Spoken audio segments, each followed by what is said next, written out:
How to use the Safe Home DIY Glyphosate Herbicide Test Kit to test produce. Muddle a piece of produce in the bottom of a cup. Then, pour water in the cup till it's 1 inch above the produce and stir. Let settle for 5 minutes. Use the pipette to transfer exactly 4 drops of water from the upper part of the sample into the microvial. Then use your pipette to draw up the solution and expel it back into the microvial 5 times in a row. This will mix the reagent and the sample water. After mixing, let the solution set for 2 minutes. After the 2 minutes are over, transfer all of the solution from the microvial into the sample hole of the cassette, marked with the letter S. Then, wait exactly 5 minutes.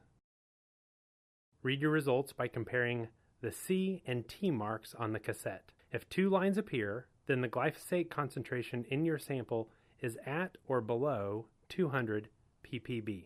If only 1 line appears at the C mark, but not at the T mark, then the glyphosate concentration is above 200 ppb.